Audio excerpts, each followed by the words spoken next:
wasaaradda gargaarka maareynta iyo masiibooyinka dowlad goboleedka Jubbaland oo kaashanaysa maamulka degmada Luuq ee gobolka Gedo ayaa gaarsiiyay dadkii loogu talagalay deeq gargaar ah oo ay dhawaan keentay hay'adda maareynta masiibooyinka qaranka ee Sodma.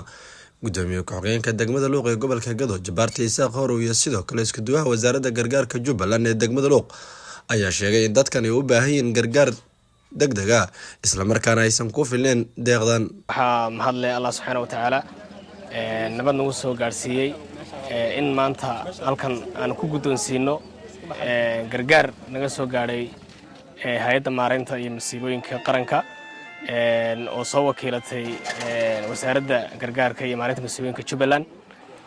waxaan mar labaad aan u mahadcelinayaa wasaaradda gargaarka iyo maareynta masiibooyinka Jubbaland oo iyaduna sidii loogu talagalay ay dawladda federaalka u soo wakiilatay iyo hay'adda Sodma in ay u soo gaarsiiyeen degmada Luuq iyo anoo ku hadlaya afka maamulka degmada. waxaanu si buuxda aan ugu wareejinay qalabkii loogu talagalay dadku teendhooyin kaliya ay hadda soo gaaray. teendhooyinkaas waxaa loo baahan yahay dadku caafimaad u baahan yihiin, biyo u baahan yihiin, waqti adag baa lagu jiraa, cunto u baahan yihiin. marka inayna ku koobnaanin waxa weeyaan sharciyadan la bixiyay maanta oo waliba dadkii loogu talagalay aan siday ahayd u gaarsiinay in ay mar labaad wixii gargaar ay hayaan haday daawo noqoto, haday cunto noqoto iyo haday biyaha iyo caafimaadka noqotoba in ay ka soo gaarsiiyaan.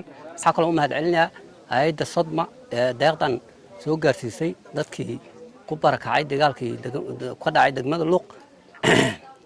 marka insha Allah ta'ala waa la guddoonsiiyay anagana waxa way goobjoogan ka nahay dadka hadee waxa way wax cunana waa rabaan intaan kuma filno. marka insha Allah baaq waxaan u dirinaa dowlad goboleedka Jubbaland dowladda federaalka in dadkan ay la soo gaaraan hooy iyo cunto inay la soo gaaraan. dhinaca kale dadkii deeqdan la gaarsiiyay ayaa u mahadceliyay hay'adda maareynta masiibooyinka qaranka ee Sodma iyagoo sheegay inuu u baahan yihiin cunto iyo daawo in la soo gaarsiiyo. waxaan ahay xaawo bilow Isaaq la dhahaa, waxaan deganahay Tawakal deganahay, guryahayga kulli waa la iga gubay. haddana waxaan ku seexanayna male, raashin ma haysan, waxaan haysan male.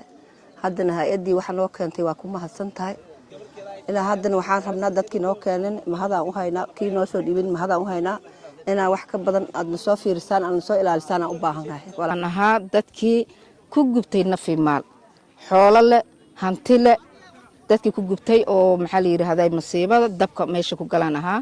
haddana maasha Allah waxaa noo keentay hay'adda Sabnaan yaa noo keentay gargaar iyo hooy insha Allah iyo dawladda federaalka ah.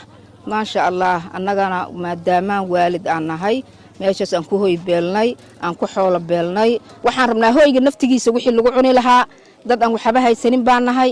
waxaan codsanaynaa hay'adaha gargaarka dawladda federaalka, hay'adaha oo maxaa la yiraahdaa deeqda bixiyo, maamulka degmada inay oo maxaa la yiraahdaa hooyga waana la siiyay intaan ugu ma filno. dadkii waa fara badan yahay, indhoolaha ku jiro, curyaanka ku jiro, agoonta ku jirto.